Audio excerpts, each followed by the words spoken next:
All right. I was trying to zoom in and I shut off the video. That didn't work very well. That's okay. Shorter video. Maybe good. Okay, let's talk about this. So what we've got are these three features. Now Galileo first spotted this, right? And he spotted it by looking at sunspots. But notice by looking at sunspots that the sunspots will go slower here, faster here, slower here. These things are whipping around, but like Jupiter, you've got different rotation rates or differential rotation spinning around. But it's very, very complicated physics to explain this gas, and it's really a plasma where the electrons are ripped off and you have electrically charged gases creating magnetism. It's a complicated thing, but just know it's spinning around and you get a sense, and you could just see it just watching the sunspots as Galileo did. Let's talk about those little granules there. How big are they? What are those things right there?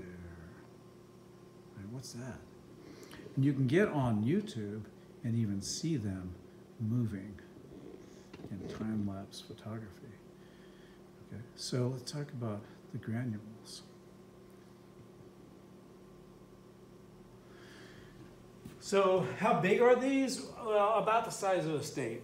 You know, some bigger, small, but about the size of, say, a state.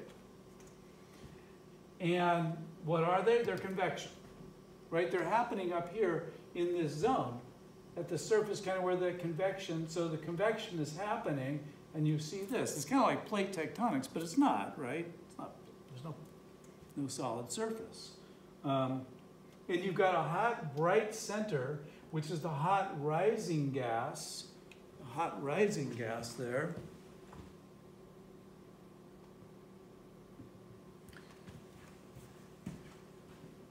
And that rising gas creating a hot center, and then it's going to cool and sink along the darker edges.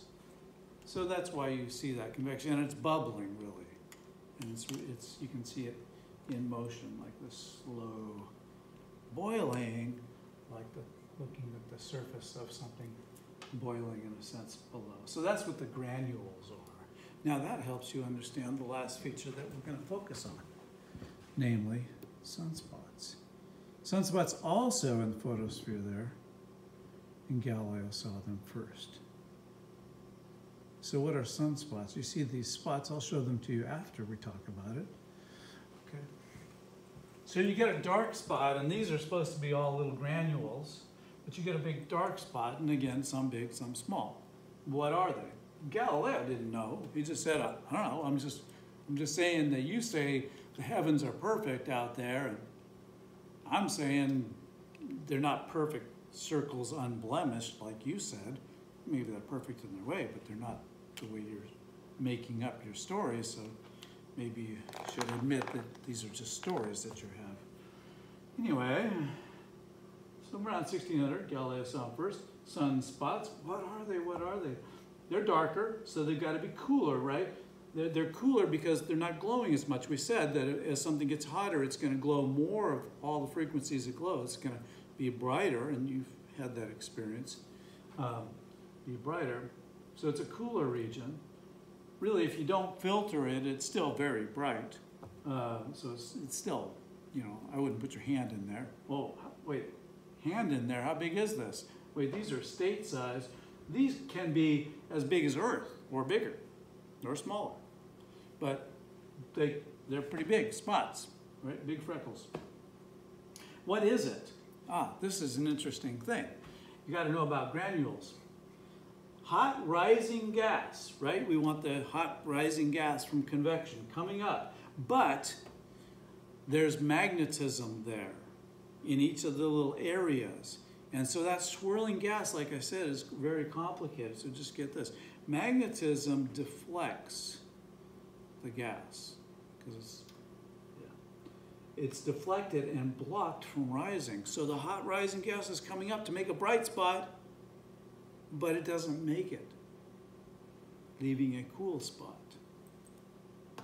The intense magnetism deflects it, leaving a cool spot. And why does any of this matter? Well, I don't know, you know, we find out, we learn stuff and maybe later find out it matters.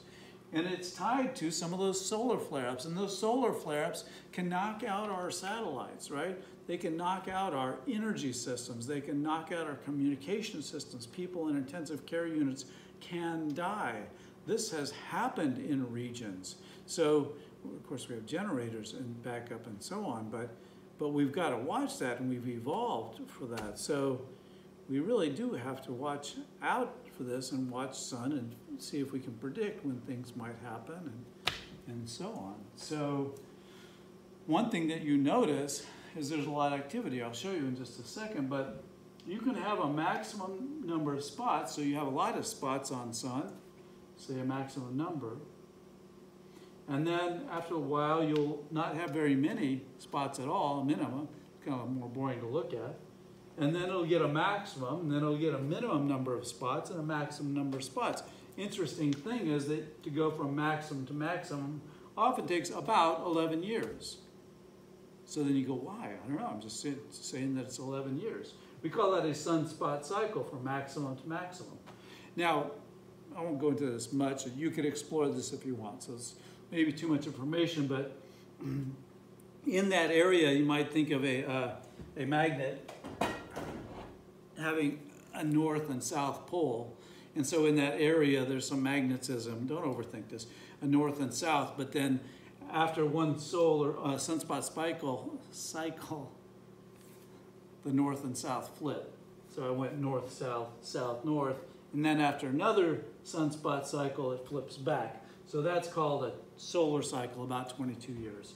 So I'm not going to get too much into that. We can see a lot of activity with maxima. There also can be delayed maxima, something called a Maunder minimum, if you want to look up that. And trying to understand the physics of that, boy, that's complicated. Anyway, that's our sun, right? Let's summarize and take a look at some pictures, and you can take a look at some videos, and if you've got this, that's quite a lot, right? That's our sun.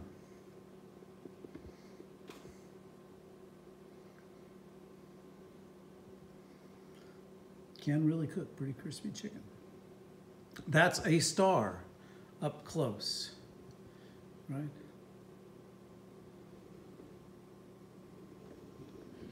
Let's take a good look at those granules. Hot, rising convection cells. Look how hot some of those regions are. It's different names, I'm not going to throw them at you. Just crazy. But that hot stuff rising could get blocked by magnetism in that area, leaving a sunspot. Granules and a cooler sunspot. Again, it's very hot, it's just filtered, so it looks dark like that. That's, I think, not really quite accurate, but here it is. So hot stuff rising gets blocked by magnetism. This is just a graphic, doesn't get out, leaving a cooler dark spot. Studying this can affect us watching for flare-ups and so on. You know, that's not quite right. That's not right. Anyway, so, but you do see these sunspots moving across the face. That's a minimum. Here's a maximum. Back to a minimum. Back to a maximum. Max to min to max takes about 11 years. People keep track of this, chart it out.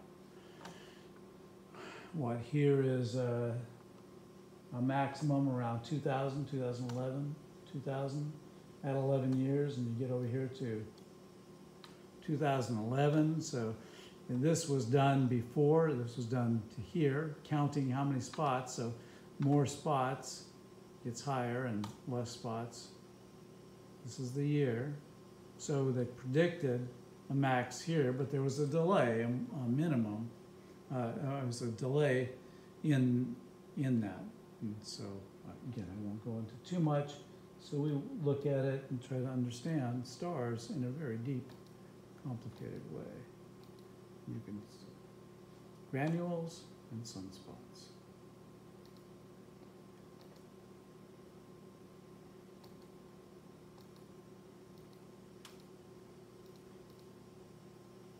crazy flare-ups, right? Just think how small Earth is compared to that. Whew, basking in that. And occasionally, there's flare-ups, and it affects our cycles. So the life cycle of our sun, as I said, we're now about halfway through, and then it'll be in a period mostly of the main sequence, making helium balloons inside of it. Then it'll go through sequences, and we're going to talk about it and how it dies and explodes, and so too will we. But that's it. Our sun.